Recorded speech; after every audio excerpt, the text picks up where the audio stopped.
Bonjour les amis. On souffle un peu et on prend un temps ensemble, le but étant d'aller plus loin. Et si nous parlions d'être dans une relation authentique avec Dieu? Avec mon mari, nous nous sommes convertis dans le cadre d'une communauté où il y avait beaucoup de jeunes qui vivaient ensemble. On a été reçus au milieu de ces jeunes avec une foi fraîche. Ils prenaient le temps de nous raconter beaucoup de témoignages qui boostaient vraiment notre quotidien.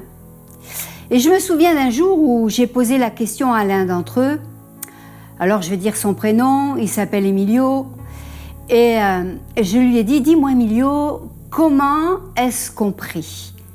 Est-ce qu'il y a des mots à employer? C'est une question des fois qu'on se pose lorsqu'on arrive à la foi. On découvre un petit peu tout ce qu'on voit, tout ce qu'on entend, tout ce qui se passe. En fait, on est dans une découverte, on rentre dans un autre monde. Et en fait, je me rappelle qu'il s'est mis à rire, il s'est esclaffé. Et il m'a répondu, écoute, ce soir, vous êtes avec nous à la réunion de prière, alors juste prends le temps d'écouter et tu verras. Et effectivement, le soir même, je suis sortie de cette réunion. Chacun avait pu prier avec ses propres mots et il n'y avait pas de formule magique à se rappeler. Et là, mes amis, j'ai été rassurée. D'ailleurs, je me souviens toujours d'Emilio qui a commencé sa prière ainsi. « Bonsoir Seigneur, c'est moi, Emilio, tu me connais ?» Du coup, ça m'a complètement déstressée. Alors, pourquoi je vous raconte tout ça? Eh bien, c'est très simple. Parce que devant Dieu, nous avons à rester nous-mêmes, à rester authentiques. On n'a pas à chercher un langage qui n'est pas de nous. On doit rester authentique, tel qu'on est. Et dans Matthieu 6, du verset 7 à 8, il est dit « En priant, ne multipliez pas les paroles comme les membres des autres peuples qui s'imaginent en effet qu'à force de paroles, ils seront exaucés. Ne les imitez pas, car votre Père sait de quoi vous avez besoin avant que vous le lui demandiez. » Oh, waouh, waouh! Dieu est notre Créateur et il nous connaît tellement. Alors soyons nous-mêmes, soyons vrais.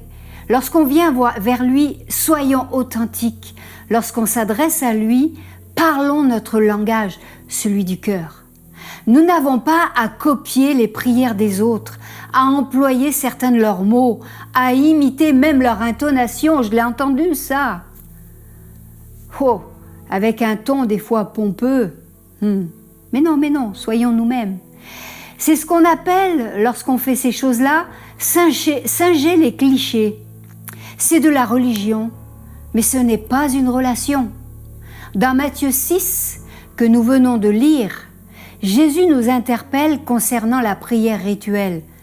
Inutile d'utiliser un langage qui n'est pas le nôtre. On ne peut pas impressionner Dieu par nos paroles, aussi magnifiques soient-elles. Et ne cherchons pas non plus à impressionner les autres.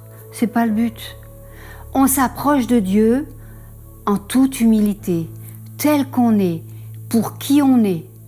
Laissons parler notre cœur. Dévoilons-nous simplement.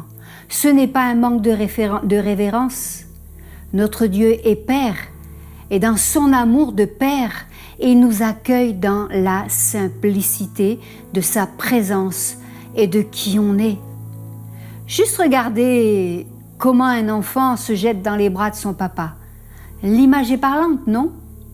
Je le redis, nous ne sommes pas dans une religion, mais dans une relation d'amour, d'un enfant avec son Père.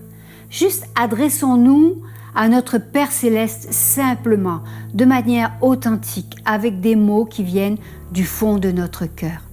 Allez, on décide d'être vrai avec notre Père Céleste, on s'attache à la parole, on chérit le Saint-Esprit en nous et on va plus loin.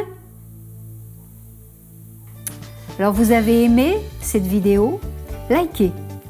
Et n'oubliez pas de nous suivre sur notre chaîne YouTube Église Novation officielle, ainsi que sur Facebook, Instagram et à très vite.